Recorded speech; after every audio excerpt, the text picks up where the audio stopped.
Katrina, coming off the UNIT performance and appearance, you told me last year you came to Cincinnati to play for championships, and postseason appearance should be the norm at Cincinnati. How have you kind of been able to build off of that this offseason? I think that it was a disappointing postseason for us, but we did celebrate that we made it. I think it showed that we had some work to do in regards to preparing to have a long season. And I think that we went into it this summer talking about that, mentioning that, and making sure that we show much better in the postseason. You bring back Jillian as well as Ariel, among others. How much does that help with continuity of your program in a time where it is important to have that sort of leadership in your locker room? I think Jill coming back means so many things. One being that she believes in what we're doing, that she is a hometown girl who loves her city and her university, that she wanted to be a part of something that was going to continue to grow. And her coming back made it okay for other people to come back. It made it okay for people in the portal like Tanea Hilton to come join us. And I think that she was the start of all of that. And so Jill is the reason why we're going to have a chance to compete at a higher level this year. You mentioned Tanea kind of allowing others to play their true positions. What does she bring in particular to that locker room as well as on the court? She brings a toughness. She brings a pace on both ends of the floor. Her being able to run the team and to facilitate allows Ari and Reagan to be more effective on the wing, for them to be able to create, get to the rim, for Reagan to knock down shots without worrying about having ball handling responsibility. It does the same thing for Chloe Mann, for her to play with Tanea for a year and then be able to have 3 years after that. So having Tanea is priceless, and she was a necessary part of us taking a step forward. And you mentioned Ariel moving back to her natural position. Should we expect to see her more at that two guard there outside on the wing to knock down those big time shots? Yeah, I think so. I think that too, when you have your most creative ball handler, someone who can make shots and create for themselves and their teammates, to add another person on the floor that can do that, it just makes it hard on the defense. Now they have to make a decision. And I think that 90% of the time people knew that at the end of the shot clock the ball was going to Ari. And she was able to deliver quite a few times, but I love that stress is going to be off of her, that we'll be able to be a little more versatile in those moments. What are some of the particulars in how your team this year is different from last year? I just think we're going to be faster and quicker. That always helps you defensively.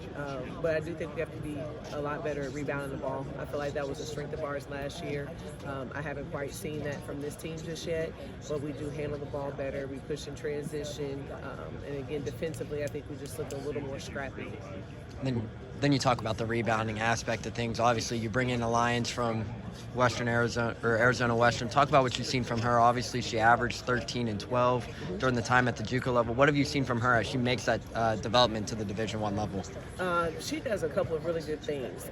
Alliance rebounds the ball well, which again challenges Jill every day, and it's going to make Jill be a better rebounder of where she's already a very, very good one. So I think that's the first thing. She also has a nice touch at about 10, 12 feet, and so when we're running in transition, she can pop out to that short corner and knock down that shot. I think there's just a lot of things about her game that are different than who we had in that position before, and her and Jill play really well together. 7 straight seasons of having someone on the 30 under 30 list as far as your assistants go. How has that helped with having that young experience around you with development and relationships with players? Yeah, I mean, I always say I keep getting older, and our team is always the same age. So having the staff that I do is why we're able to do what we're able to do. They have great relationships. They're great role models. I'm very proud of our program and the character, the community service, all the things that we do off the floor. I know that resembles and is a reflection of my staff and who we put together. They are young, they're energetic.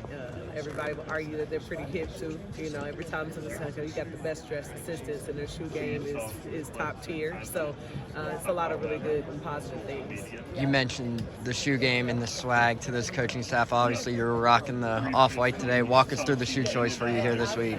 It's really easy for me. Either Mikhail, our video coordinator that used to play for us at Wright State, or Abby, or Brina, they usually ask me to send them whatever I'm wearing that day whenever there's going to be cameras around, and they either thumbs up or thumbs down the outfit and the shoes. So the off-white got the bid today. You mentioned Brina. How special is it to have your sister with you along on this journey at your alma mater? It's incredibly special. I mean, when I was here, 97, 2001, and 2002, for that 5th year, and Brina was 5 to 9 years old. So for her to have an opportunity to work in Cincinnati in the Big 12, she always tells me how appreciative she is of the opportunity to be in this space. I tell everybody though, I've always worked with family. Abby and Ashley, they're my family.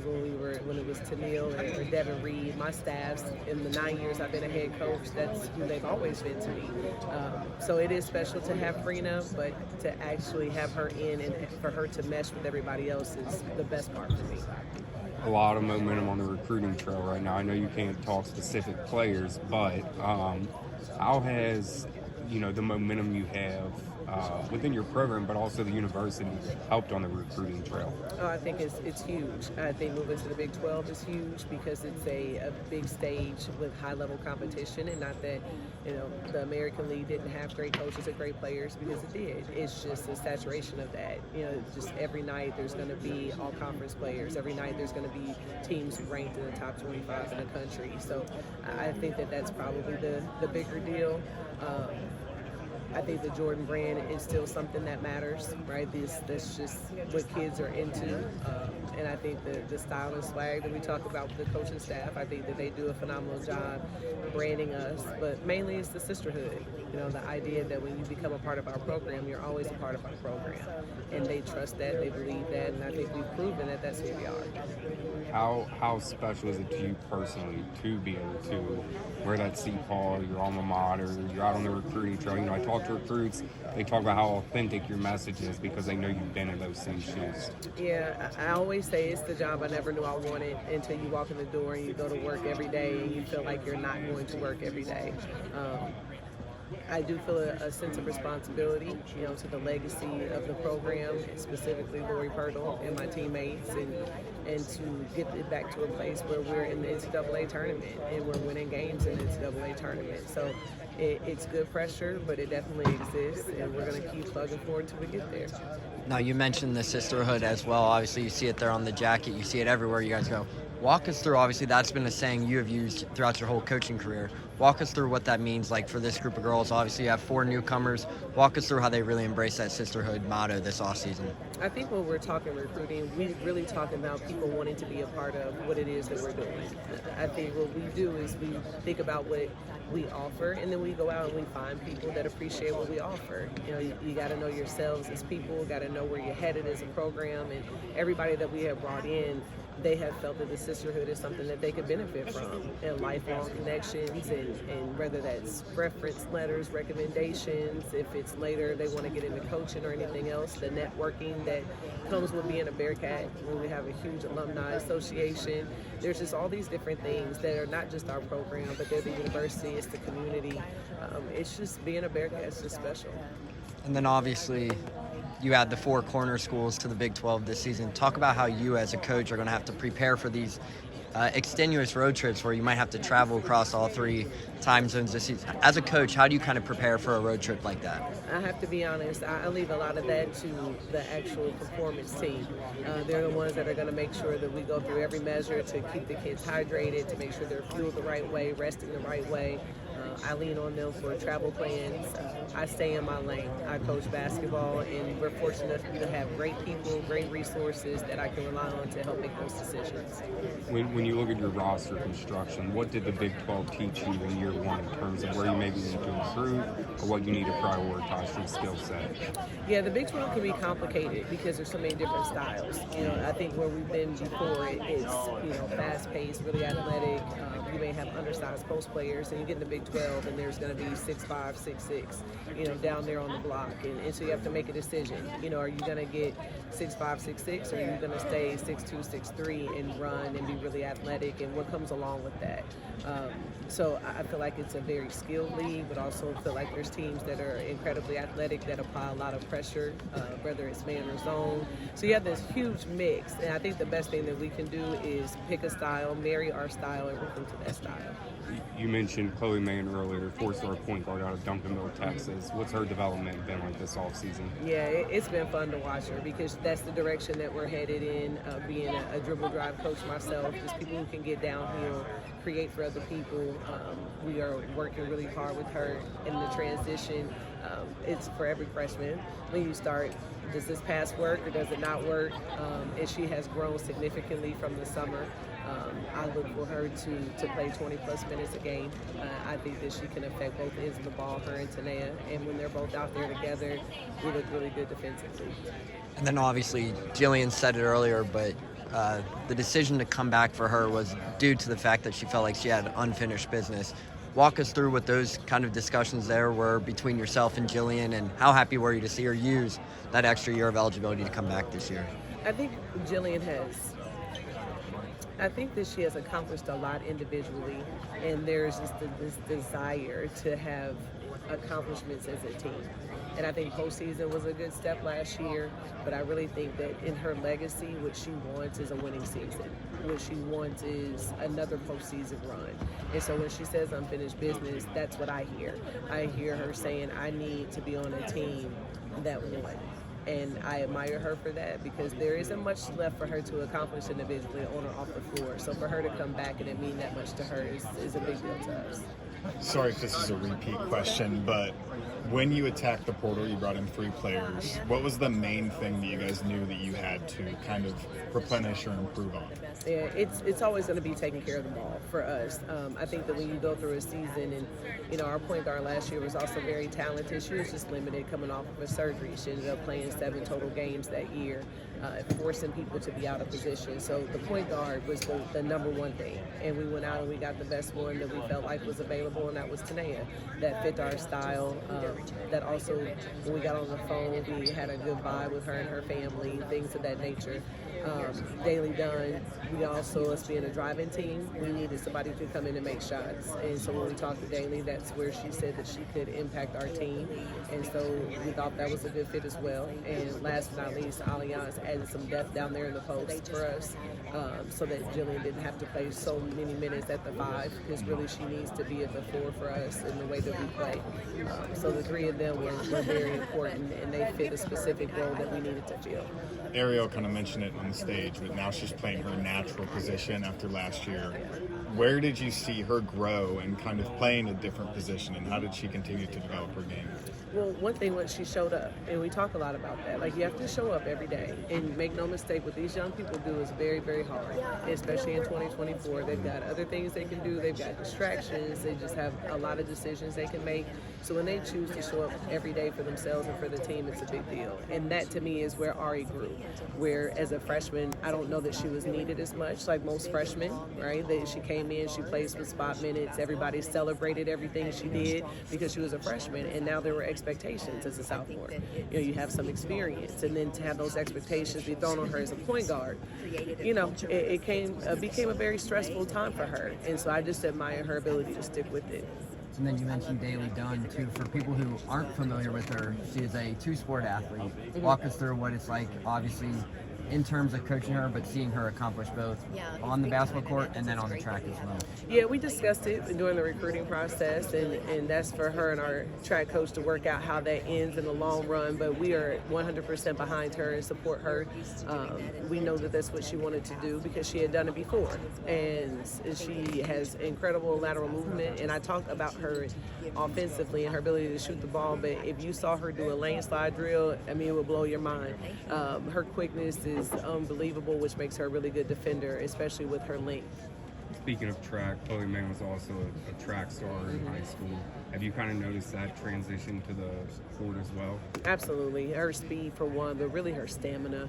I mean, Chloe's such a competitor, and she's really hard on herself. I think what you'll see early on is you'll see a frustrated freshman, because she wants to be so good and she tries so hard, and we do our best to help her be where her feet are and understand that it's going to be a journey, and she's going to be so much better in January after she's got a few games under her belt. When I saw her play Duncanville last year, you're right, Energizer Bunny, she's like nonstop the whole Everywhere. game. Everywhere.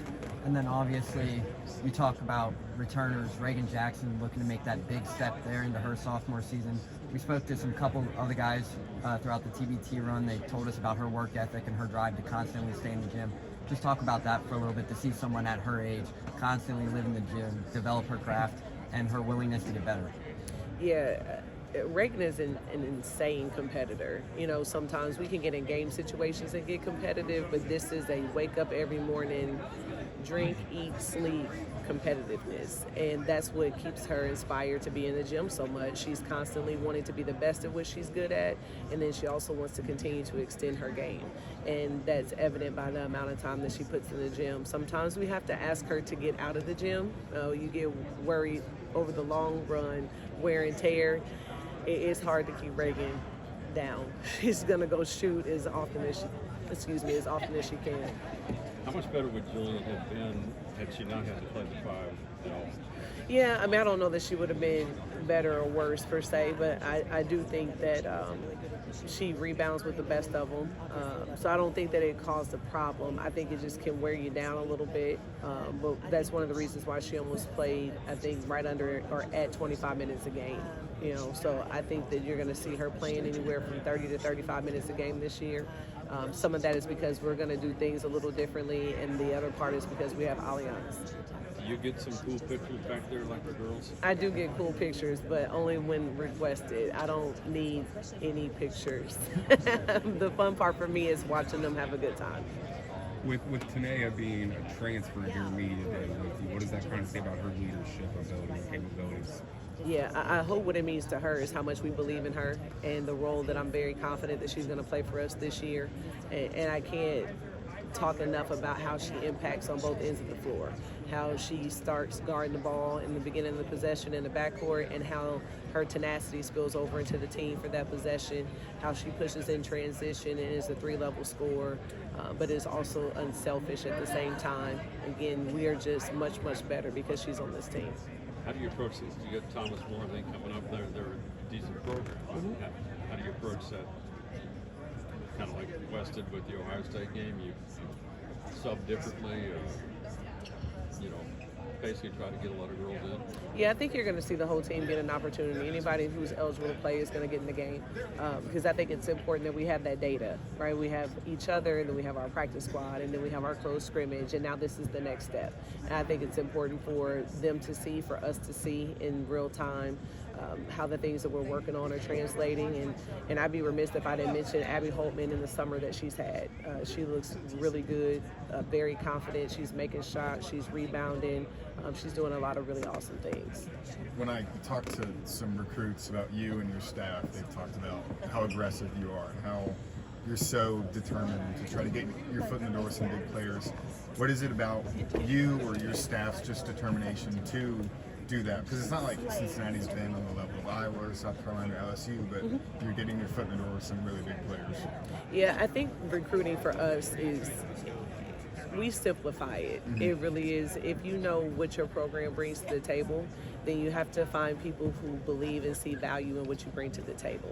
We don't chase people around. We don't try to convince people that Cincinnati is a great place. The minute that we put all that on the table, if you believe we could be a good fit for you, then there's a chance that you can be a Bearcat, and vice versa. Like, we're going to have your back the same way that you have ours. That's the best way that I can describe it. You just got to find your fit, and when you do, which I feel like we have, I think it can look really good. Katrina, obviously being out here at Big 12 Media Days, we talked about your shoe game earlier. I feel like this was the question we asked a lot of people last year during this time. But just overall, walk us through like your favorite Jordan shoe for those who don't know. So my favorite Jordan shoe is the 11, so I've been told. Now, we have to get on the same page about this. I'm not a shoe person. Probably up until 4 or 5 years ago, I wore whatever shoes wherever I was working gave me. I didn't buy any more other than that. This phenomenon of sweatwear is stylish is not that of someone who's 45 years old. I put on dress clothes to get dressed. I don't put on sweats to get dressed. So this has been a very unique transition for me. So we're going to say that the 11s, because those are the ones that feel the best on my feet. Good. Thanks, Coach.